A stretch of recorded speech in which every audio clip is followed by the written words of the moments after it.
तो बिल्कुल दुनिया का सबसे बड़ा लैंड माफिया चीन कैसे बन गया है, ये सिलसिलेवार हम आपको बता रहे हैं और आगे भी बताते रहेंगे। लेकिन इस बीच हमारे साथ लेह से सीधे हमारे साथ जुड़े हुए हैं हमारे editor strategic affair Ashish Singh हमारे साथ जुड़ गए हैं, उनसे हम बात करेंगे। आशीष, आप ग्राउंड जीरो पर मौजूद हैं और कुछ देर पहले हमने आपकी रिपोर्ट भी दिखाई दर्शकों को कि किस तरह से सेना की तैयारी जबरदस्त तरीके से वहां पर चल रही है। भले ही ड्रैगन कई तरह की बातें ग्लोबल टाइम्स के जरिए दिखा रहा हो, पहले मैं चाहूंगा कि वहां की स्थिति क्या है, ग्राउंड जीरो पर क्या स्थिति है, लोग क्या अपनी रूटीन की लाइफ जी रहे हैं, पहले इस पर हम बात कर लेते हैं। आशीष।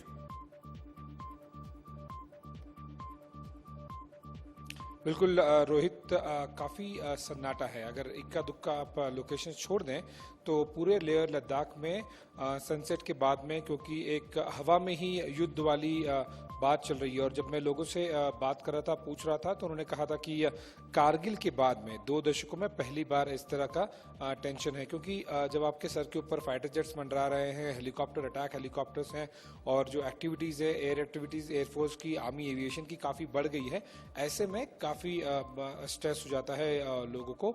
लेकिन जाहिर सी बात है, लेह एक बहुत ही इंपॉर्टेंट बेस है। जिस तरह से यहाँ पर हमने देखा है कि लगातार ट्रांसपोर्ट एयरक्राफ्ट आ रहे हैं, इस चीज़ से समझ में आ जा रहा है कि आगे फॉरवर्ड लोकेशंस पर जाने के लिए, चाहे वो गैल्वन हो, पैंगोंग हो, फिंगर 4 हो, फिंगर 8 हो, सारे एरियाज पर LAC पे काफ़ी ज़्यादा डिप्लॉयमेंट की जा रही है। और न केवल मैन की बल्कि मशीन्स की भी, चाहे गन्स हो या फिर असला बारूद हो, टैंक्स हो या फिर किसी तरह की और हाईटेक इक्विपमेंट्स हो इंडियन आर्मी और एयरफोर्स के, एयर डिफेंस, रेडार्स, जैमर्स, सभी कुछ यहाँ पर लाया जा रहा है और यहीं से आगे बढ़ रहा है। मैं अपने कैमरा से दरख्वास्त करूंगा, क्योंकि आपने ग्राउंड जीरो की बात की, तो काफ़ी सन्नाटा पसरा हुआ है। हम एक काफ़ी इस लोकेशन में है लेह में जी, काफ़ी चहल पहल बनी रहती थी, लेकिन ना ही रोड के एक तरफ बल्कि आपको दूसरी तरफ भी पूरी तरह से सन्नाटा दिखाई देगा। वो इसलिए क्योंकि एक तो कोविड वाला इफेक्ट था, दूसरा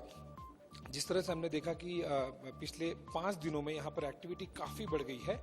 लोगों की मूवमेंट इंक्लूडिंग जर्नलिस्ट को भी एक लिमिट के आगे नहीं अलाउ किया जा रहा है। वो इसलिए क्योंकि किसी तरह की लाइव ब्रॉडकास्टिंग में कोई सेंसिटिव इंफॉर्मेशन या लोकेशन, क्योंकि लेह एक बहुत ही महत्वपूर्ण और सेंसिटिव लोकेशन है, यहाँ से ज़्यादा जानकारी ऑब्वियसली आर्मी, एयरफोर्स और भारत सरकार नहीं चाहेगी कि ज़्यादा ब्रॉडकास्ट हो और ज़्यादा चीन को पता चल पाए।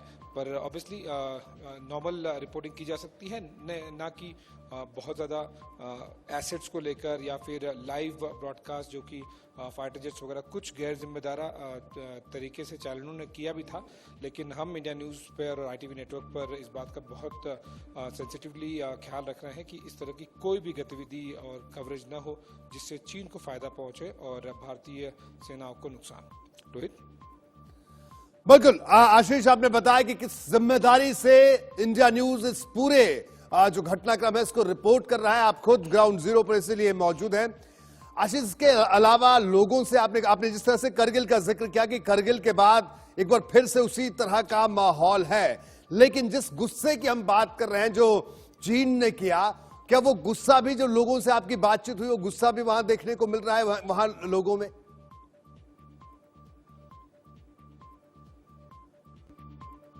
जी हाँ, लोगों में गुस्सा काफ़ी है। जो हालात हम देश भर में देख रहे हैं, जहाँ पर अगर मुंबई, दिल्ली, चेन्नई में अगर शी जिनपिंग के पुतले जलाए जा रहे हैं, चाइनीज़ प्रोडक्ट्स का बॉयकॉट का प्रोटेस्ट हो रहा है, यहाँ पर भी उसी तरह की सेंटिमेंट्स है। और यहाँ पर तो ध्यान रखिए रोहित कि यहाँ के जो लेह लद्दाख की मिट्टी के कई लोग सेना में हैं और यहाँ से कई लोग फॉरवर्ड पोस्ट में हैं।